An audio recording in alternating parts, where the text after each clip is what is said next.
আজকে আসছি দিনাজপুরের একটি নামকরা জায়গায়, যেখানে গেলে নাকি মানসিক শান্তি পাওয়া যায় এবং এই জায়গায় আসলে নাকি বিদেশি বিদেশি ফিল হয়। ইউনিক সব ডেকোরেশনে ভরা দিনাজপুরের অন্যতম একটি পার্ক। এই পার্কের নাম দ্য গ্র্যান্ড দাদুবাড়ি। দাদুবাড়ি যাওয়ার জন্য আমরা একটা অটো রিজার্ভ করলাম, কারণ ওই রাস্তাটা একেবারেই লোকাল, ওই জন্য ওই রাস্তায় কোনো অটো বা সিএনজি পাওয়া যায় না। আর আমরা দিনাজপুর মেন শহর থেকে দাদুবাড়ি যাওয়ার জন্য 100 টাকা অটো রিজার্ভ করেছি। আপনারা যেখান থেকে আসেন না কেন, দিনাজপুর মেন সিটিতে এসে বলবেন আমরা দাদুবাড়ি যাব, তাহলেই যে কোনো সিএনজি নিয়ে আসবে। আমরা এখন চলে আসছি দাদুবাড়িতে। এটা দাদুবাড়ির বাহিরের ভিউটা অবশ্যই অনেক সুন্দর।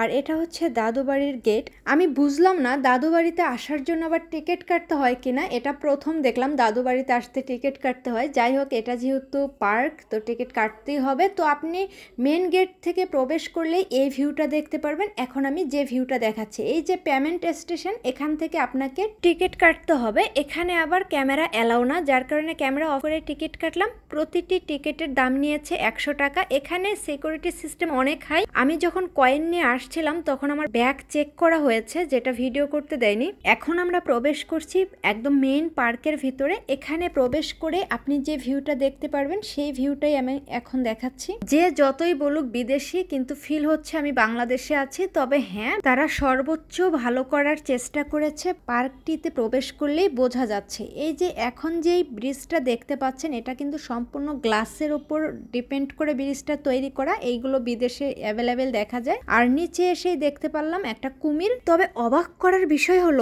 এই প্রথমবার কুমিরকে আমি পানির উপরে শুয়ে থাকতে দেখলাম। একটু সামনে আগালেই দেখতে পাচ্ছি একটা বলের মতো, এটার নাম কি আমি জানি না। আর এই পাশে ছাউনি দিয়ে কিছু ঘর আছে। আমি পুরো ভিউটা আপনাকে একবার দেখিয়ে দিচ্ছি।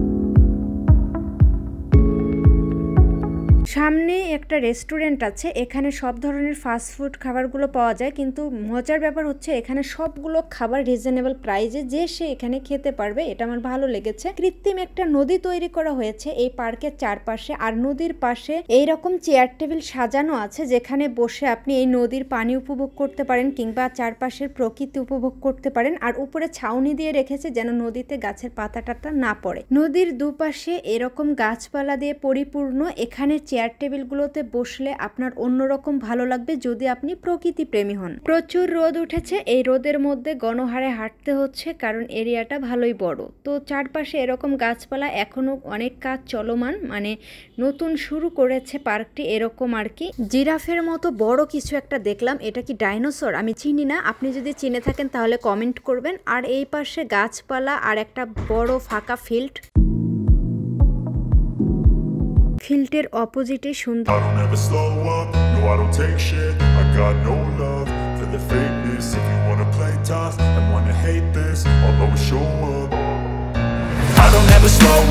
no I don't take shit. I got no love for the fakeness. If you wanna play tough and wanna hate this, I'll always show up and make a statement. I don't ever slow up, no I don't take shit. I got no love for the fakeness. If you wanna play tough and wanna hate this, I'll always show up and make a statement. Everything I do so instinctive and so passionate. Every word I move so descriptive like an adjective. I got a vendetta against people who patented being negative when you should be getting after it.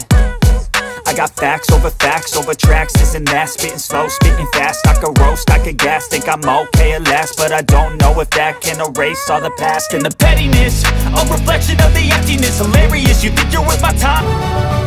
এখানে সবচেয়ে বেশি ভালো লেগেছে, এখানে একটা মসজিদ আছে যেখানে পুরুষ আলাদা জায়গায় এবং মেয়ে আলাদা জায়গায় নামাজ পড়তে পারবে।